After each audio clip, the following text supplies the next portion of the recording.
Kate Morrison had spent 14 years trying to forget the firefights, the hostage rescues, and the Somali pirates she'd fought in waters where American warships protected commercial shipping.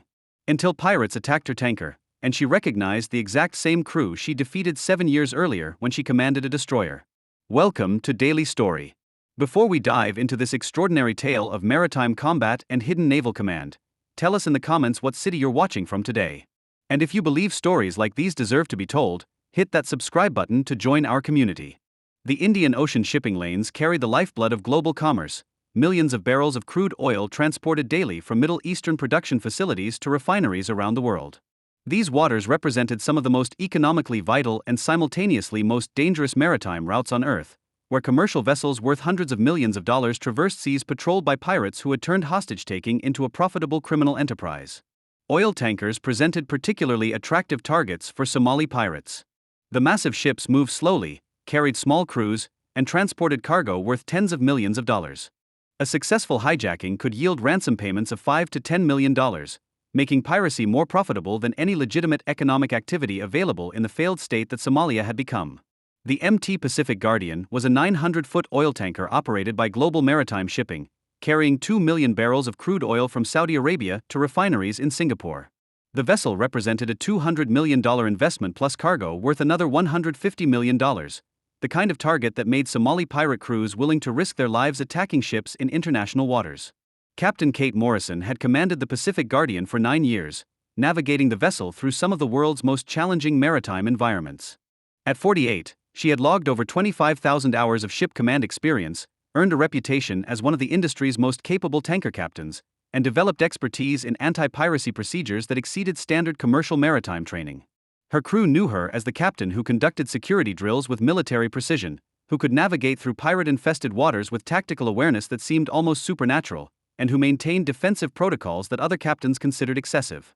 She spoke with the clipped authority of someone accustomed to command, used maritime terminology with military exactness, and approached ship security with seriousness that suggested experience most commercial captains never acquired. Global Maritime valued Captain Morrison's expertise completely. During her 9 years commanding Pacific Guardian, the vessel had completed over 200 transits through high-risk waters without a single piracy incident, a safety record that was statistically remarkable given the threat environment in the Gulf of Aden and Western Indian Ocean. Kate lived in a small apartment in Singapore when not at sea, which was rare. Tanker captains spent most of their lives aboard their vessels. Her few personal possessions included photographs of ships she had commanded, maritime charts from waters around the world, and a locked cabinet containing items she rarely opened but couldn't discard. What Kate's crew didn't know, what Global Maritime couldn't have suspected from her employment history, was that Commander Kate Morrison, United States Navy, had spent 18 years as a surface warfare officer specializing in counter-piracy operations. She had commanded USS Winston Churchill, an Arleigh Burke-class guided missile destroyer, during operations off the Somali coast from 2015 to 2018. Her destroyer had been responsible for protecting commercial shipping lanes, interdicting pirate vessels, and conducting hostage rescue operations that had freed dozens of captured merchant sailors. Kate's naval career included over 30 anti-piracy operations, participation in multiple hostage rescues, and classified missions that had taken her destroyer into Somali territorial waters to disrupt pirate bases. She had engaged pirate vessels with her destroyer's weapon systems, coordinated with Navy SEAL teams during boarding operations, and developed tactical procedures for protecting commercial shipping that became standard throughout naval anti-piracy forces. The transition from destroyer command to tanker captain had been part of a carefully planned career change. After 18 years of naval operations that included combat against Somali pirates and constant tension with hostile forces, Kate had chosen work that used her maritime expertise to transport cargo rather than conduct military operations. Her apartment's locked cabinet contained memorabilia from her Navy career, photographs of her destroyer engaging pirate vessels, commendations for operations she couldn't discuss openly, and intelligence files on Somali pirate crews that she had studied so intensely she could still identify individual pirates by appearance years after leaving active duty. Kate had found satisfaction in work that used her ship-handling skills without the constant stress of combat operations. Each voyage brought familiar challenges: weather, navigation, crew management, cargo handling, but her vessel carried oil rather than weapons, and the threats she faced came from mechanical issues and weather rather than hostile forces. The morning of March 12 started with routine operations. Pacific Guardian was in the Western Indian Ocean, 400 miles east of the Somali coast, following established shipping lanes that thousands of tankers used annually. Kate was reviewing position reports when her radar operator reported contacts that immediately elevated her alert status. Captain, we have 3 small craft approaching at high speed from the northwest. Speed approximately 30 knots, range 8 miles and closing.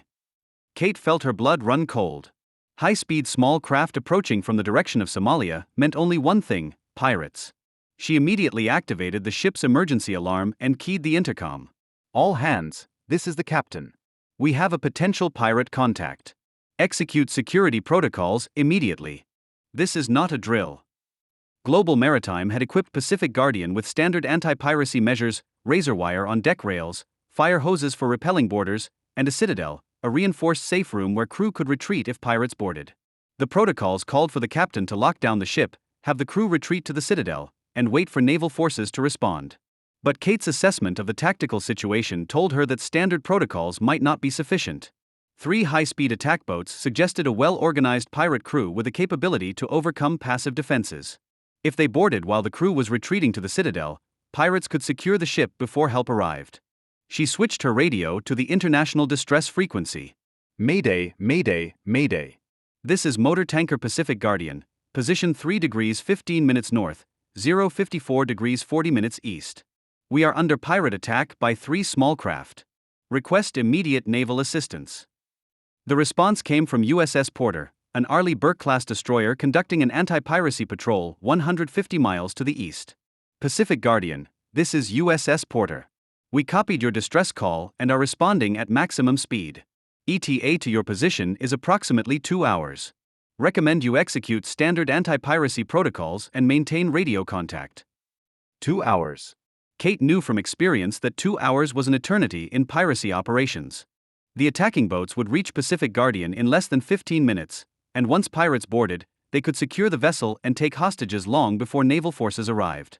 Kate made rapid calculations based on 18 years of anti-piracy experience. She could execute standard protocols and hope the citadel held until help arrived, or she could use tactical knowledge that commercial captains weren't supposed to possess to actively defend her vessel.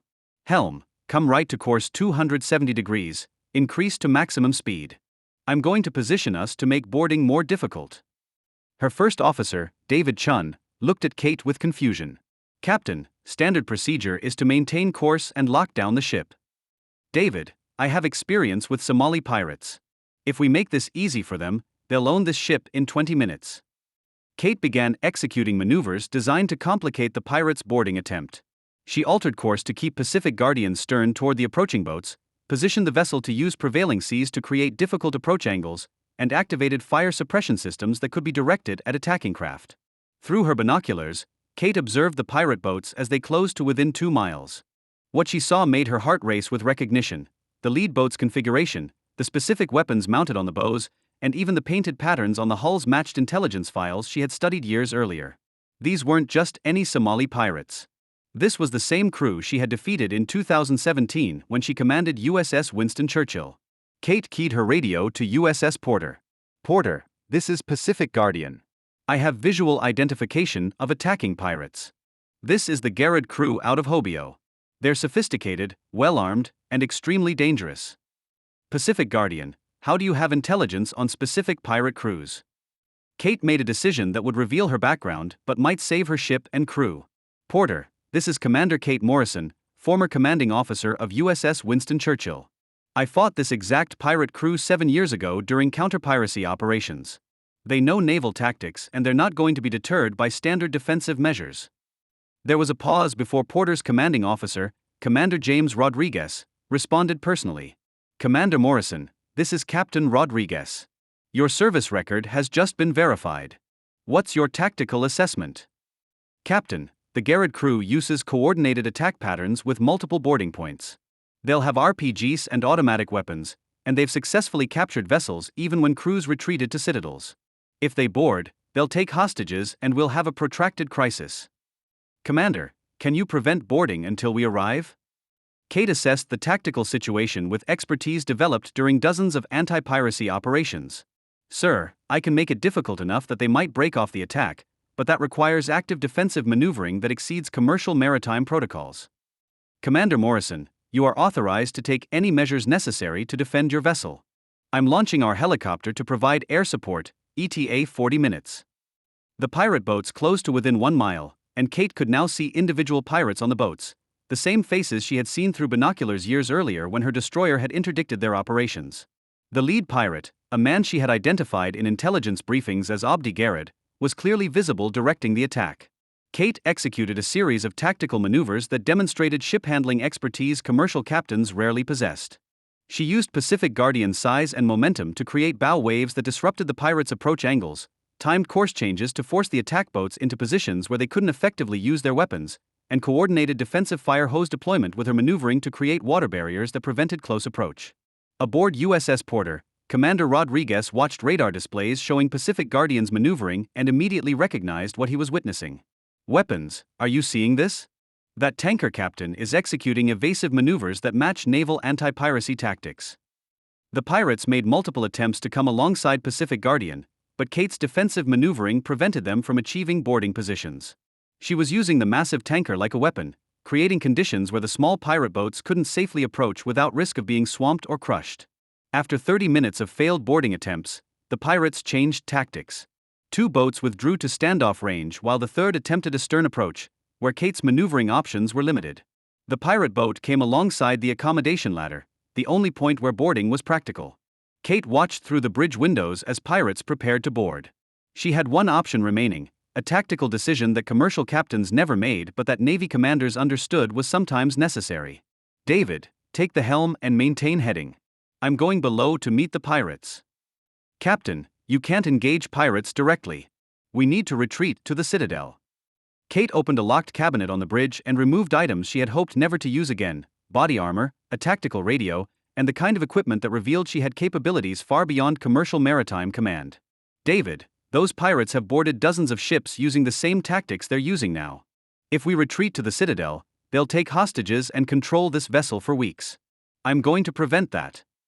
Kate moved through the ship's interior with tactical precision that came from years of training in close-quarters combat. She reached the main deck level, where pirates were boarding, and positioned herself to observe their entry point.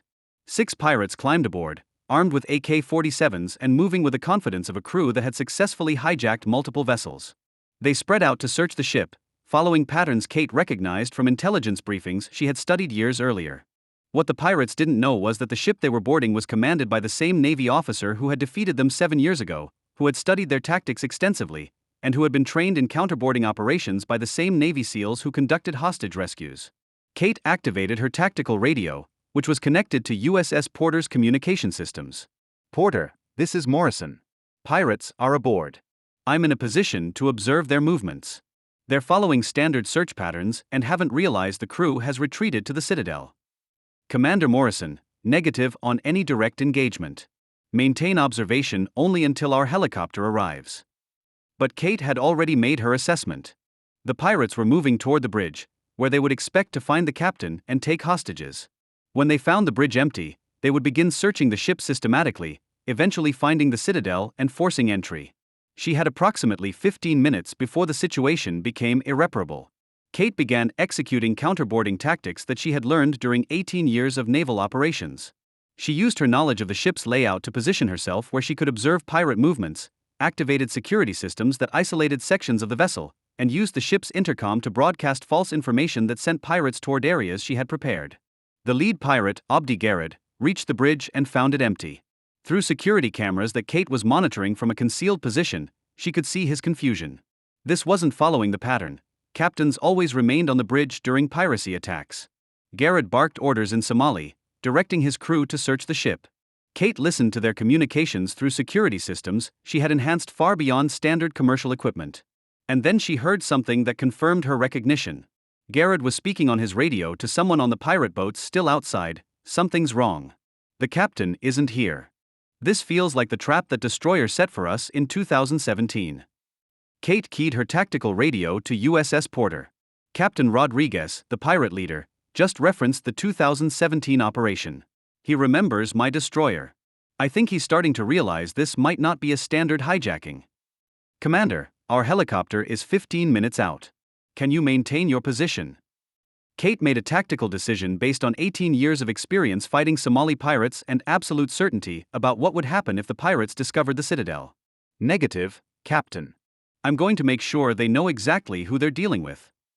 Kate activated the ship's public address system and spoke in Somali, a language she had learned during her years conducting anti-piracy operations. Abdi Garrett. This is Commander Kate Morrison, United States Navy. You boarded the wrong ship. There was immediate chaos as pirates processed what they had just heard. Kate continued, still speaking Somali. 7 years ago, I commanded the destroyer that captured your crew off Hobyo. I studied your tactics, learned your patterns, and defeated you then. You've made the mistake of attacking my ship. Through security cameras, Kate watched Garrett's face transform from confusion to recognition to fear. He began shouting orders to his crew, but his commands were panicked rather than tactical. Kate continued her psychological operation. USS Porter is 20 minutes away. Their helicopter will arrive in 15 minutes. You have 2 choices: abandon this vessel now and maybe escape, or stay aboard and experience what happens when Navy forces deal with pirates who threaten American flag vessels. The pirates began retreating toward their entry point, but Kate had already activated security measures that made departure more difficult than boarding. Doors that had been open were now secured, passages that had been clear were now blocked, and the pirates found themselves moving through a ship that was actively resisting their presence. Commander Rodriguez, aboard USS Port, listened to Kate's tactical communications and immediately understood what she was doing. XO, that former destroyer captain is running a counterboarding operation from inside her own ship. She's herding those pirates exactly where she wants them. Porter's helicopter arrived 12 minutes later to find all 6 pirates gathered at the main deck level, trapped between Kate's tactical positioning and their inability to navigate the ship she had turned into a maze. When the Navy air crew directed the pirates to surrender, they complied immediately, their will to fight completely broken by the realization that they had attacked a ship commanded by the same Navy officer who had defeated them years earlier. Kate emerged from her tactical position when Porter's boarding team arrived, still wearing body armor and carrying equipment that made her look more like a Navy commander than a commercial ship captain. The Navy SEAL team leader, Lieutenant Commander Sarah Chun, found Kate coordinating with Porter's crew to secure the captured pirates. Ma'am, I need to understand what happened here. We were expecting a standard hostage situation, but instead we found you running counterboarding operations. Kate removed her tactical gear and looked across the water at USS Porter, visible on the horizon. Commander, those pirates made the mistake of attacking the one commercial vessel in the Indian Ocean commanded by someone who had already defeated them in combat. I just reminded them of that experience. 2 days later, Kate found herself in a video conference with the Navy Anti-Piracy Command, global maritime executives, and international maritime security officials. Captain Morrison, Admiral Patricia Hayes began, your actions during the piracy attack on Pacific Guardian prevented what would have been one of the largest tanker hijackings in recent history. However, your counterboarding operations exceeded all protocols for commercial maritime operations. Kate had spent 2 days reviewing her decisions and remained convinced she had chosen the only viable course of action. Admiral, when those pirates boarded my vessel, standard protocols would have resulted in a protracted hostage crisis. I used capabilities from 18 years of naval anti-piracy operations to prevent that outcome. Admiral Hayes displayed intelligence assessments of the Garrett pirate crew. Captain, the pirates you defeated have been responsible for hijacking 12 commercial vessels over the past decade. Your tactical response not only saved your ship but also led to the capture of one of the most sophisticated pirate crews operating off Somalia. Global Maritime's Chief Operating Officer spoke next. Captain Morrison, we had no idea your background included destroyer command and anti-piracy operations. Your employment history listed commercial maritime experience only. Sir, I left naval service to find peace in commercial shipping. I maintained enhanced security procedures because I understood threats that most commercial captains only knew theoretically.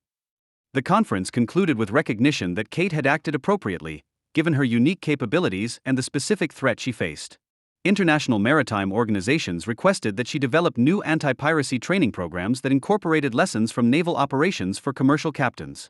6 months later, Captain Kate Morrison was still commanding oil tankers for Global Maritime, but now her vessel was equipped with enhanced security systems, and her expertise was being used to train commercial captains throughout the industry on anti-piracy procedures adapted from naval operations. She had established consultation with Navy anti-piracy commands, developed tactical response protocols that commercial crews could safely execute, and became an advocate for better integration of naval and commercial maritime security. The tanker captain who transported oil across dangerous waters was also the combat veteran who had demonstrated that commercial vessels could be defended by captains whose training bridged civilian and military maritime operations. Kate had learned that leaving destroyer command didn't mean abandoning anti-piracy expertise. It meant finding ways to use that knowledge to protect commercial shipping while maintaining the maritime career she had chosen after 18 years of naval service. Her actions revealed that some of the most valuable maritime security capabilities resided in veterans who had chosen commercial careers while maintaining tactical skills that could protect vessels when threats emerged, requiring expertise that existed in very few captains. The woman who navigated tankers through shipping lanes was also the naval commander who could defeat pirates using tactics they couldn't counter, creating security through the combination of commercial professionalism and naval combat mastery. So now I ask you, have you ever known a ship captain, maritime professional, or transportation leader whose capabilities seemed to exceed what their job required? Someone who handled extreme threats with tactical precision, suggesting much more demanding previous command experience? Share their story in the comments below. Tell us about the hidden naval commanders, the combat veterans who chose civilian maritime careers, the people who bring specialized skills to commercial shipping while remaining ready to deploy extraordinary capabilities when emergencies reveal threats requiring expertise that separate survival from tragedy. And if this story moved you, if it reminded you that protection sometimes comes from people commanding the most routine commercial vessels while maintaining capabilities from careers that tested the absolute limits of maritime combat operations, hit that subscribe button and join the Daily Story community. We're here to honor the ship captains, the naval commanders, the maritime professionals who dedicate their lives to protecting others through skills that most passengers and crew never see, serving commercial shipping through work that appears ordinary but contains depths of tactical expertise that become visible only when pirates make the fatal mistake of attacking vessels commanded by warriors who already defeated them once. Thank you for watching, and remember, the next time you see a massive tanker or cargo ship crossing the ocean, consider that its captain might possess capabilities far beyond routine navigation. Some of them have commanded warships, defeated hostile forces, and chosen commercial service while maintaining readiness to protect their vessels using expertise that exists at the intersection of peaceful commerce and naval warfare mastery.